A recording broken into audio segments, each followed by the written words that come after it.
اپنے لیڈروں کا قرب حاصل کرنے کے لیے کوئی جھنڈا اٹھاتا پھرتا ہے، کوئی دھکے کھاتا پھرتا ہے، کوئی احتجاجی جلسوں کے اندر شامل ہوتا ہے، صرف کس لیے کہ میں اپنے سیاسی لیڈر کا قرب حاصل کر دوں۔ لیکن ہمیں چاہیے کہ ہمیں اپنے رب کا قرب حاصل کرنا چاہیے۔ اسی کے اندر ہماری دنیا کے اندر بھی نجات ہے، فائدہ ہے، اور آخرت کے اندر بھی ہمیں فائدہ ملے گا۔ ان دنیا کے جتنا مرضی اس کہتے ہیں لوگوں کا قرب حاصل کر لے، نہ انہوں نے ہمیں دنیا کے اندر فائدہ دینا ہے، نہ انہوں نے ہمیں آخرت کے اندر فائدہ دینا ہے۔ اور یہ جتنے دنیا کے لیڈر پھرتے ہیں یہ ہمیں اپنے مفاد کے لیے استعمال کریں گے۔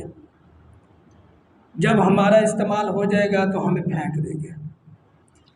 تو کائنات کا مالک ایسا ہے کہ ہم اس کا قرب حاصل کرنے کے لیے جتنا قریب ہوں گے اتنا ہماری اخروی زندگی کا فائدہ ہے۔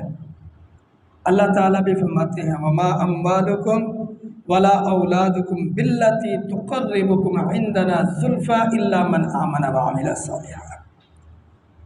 یہ دنیا کے مال اور اولاد یہ بھی تمہیں رب کا قرب حاصل کرنے کے لیے ضرورت نہیں ہے۔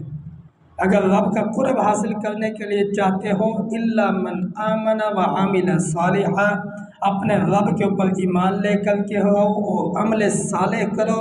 جتنے زیادہ عمل صالح کرو گے، نیک اعمال کرو گے، اتنا اپنے رب کا قرب حاصل کرو گے۔ اور رب کا قرب کیسے حاصل ہوگا؟ کَلَّا لَا تُطِعْهُ وَاسْجُدْ وَاقْتَرِب۔ اپنے رب کے نزدیک ہونے کے لیے، قرب حاصل کرنے کے لیے سب سے پہلی بات یہ ہے کہ انسان سجدے زیادہ کرے، نوافل کا، سنتوں کا اہتمام زیادہ کرے۔ یہ ایسا عمل ہے کہ جو انسان کو اپنے رب کے قریب کر دیتا ہے۔ میدان میں نبی طلحہ رضی اللہ تعالیٰ عنہ آئے حضرت ثوبان رضی اللہ تعالیٰ عنہ کے پاس، اور یہ رسول اللہ صلی اللہ علیہ وآلہ وسلم کے آزاد کردہ غلام ہیں۔ کہا ثوبان مجھے ایسا عمل بتلاؤ کہ جو میں عمل کروں اپنے رب کے قریب ہو جاؤں، یا مجھے ایسا عمل بتلا دیجئے کہ میں وہ عمل کروں اور میں جنت کے اندر داخل ہو جاؤں۔ ایک دفعہ سوال کیا، دوسری دفعہ سوال کیا، ثوبان رضی اللہ تعالیٰ عنہ خاموش رہے۔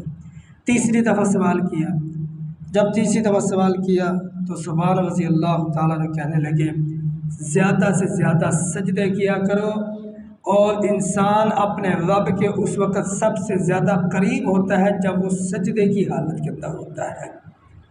سجدے کی حالت کے اندر وہ اپنے رب کا قرب پا لیتا ہے۔ اسی طرح رسول اللہ صلی اللہ علیہ وآلہ وسلم سے کسی آپ نے پوچھا، آپ نے کہا کہ کوئی میرے صحابی کیا چاہتے ہو، سوال کیجیے، مانگیے، میں اپنے رب سے تمہیں لے کر کے دیتا ہوں۔ تو انہوں نے کہا مرافقتک فی الجنہ، میں جنت کے اندر آپ کی رفاقت کا سوال کرتا ہوں کہ مجھے جنت کے اندر آپ کا پڑوس مل جائے۔ اس سے بڑی اور کیا خوش نصیبی ہوگی، خوش بختی ہوگی کہ میں جنت کے اندر بھی آپ کا پڑوسی ہوں گا۔ تو رسول اللہ صلی اللہ علیہ وآلہ وسلم نے کیا فرمایا، اعنی علی نفسک بکثرۃ السجود۔ اگر تو جنت کے اندر اس کہتے میرا قرب حاصل کرنا چاہتا ہے، میرے پڑوس حاصل کرنا چاہتا ہے، تو پھر کیا ہے، زیادہ سے زیادہ سجدے کیا کر، یعنی نفل کا، نوافل کا اہتمام کیا کر۔ یہ رسول اللہ صلی اللہ علیہ وآلہ وسلم اپنے صحابی کو نصیحت کر رہے ہیں۔ اور وہ بھی دیکھ لیجئے رسول اللہ صلی اللہ علیہ وسلم نے کل قیامت کے دن اللہ رب العالمین اپنی پنڈلی سے کپڑا ہٹائیں گے۔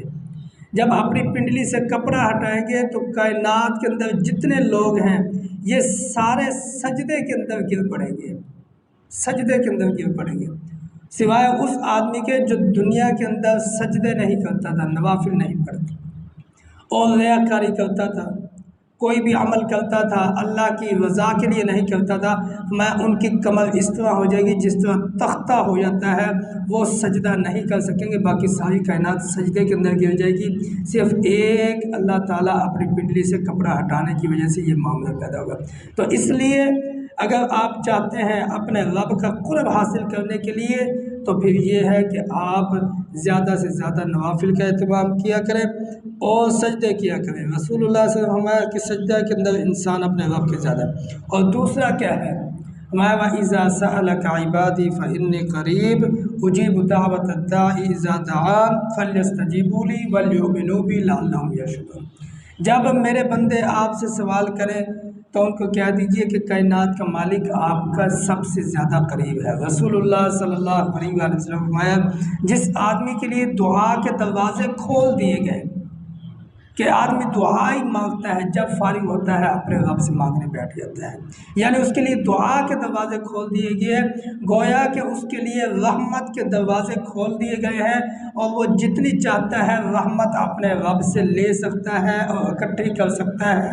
اس لیے ہمیں اپنے رب سے خوشحالی کے اندر بھی، تنگ دستی کے اندر بھی، آسودگی کے اندر بھی، پریشانی کے اندر بھی اور مصائب کے اندر بھی، مشکلات کے اندر بھی، بیماری کے اندر بھی، تنہائی کے اندر بھی، جلوت کے اندر بھی، خلوت کے اندر بھی، ہر حالت کے اندر ہمیں اپنے رب سے مانگنا چاہیے۔ لیکن ہمارا معاملہ کیا ہے، ہم اس کہتے ہیں آسودگی کے اندر نہیں، خوشحالی کے اندر نہیں، جب پریشانی آتی ہے، جب مشکل آتی ہے، جب کوئی مصیبت آتی ہے، جب کوئی بیماری آتی ہے، پھر اپنے رب سے مانگتے ہیں۔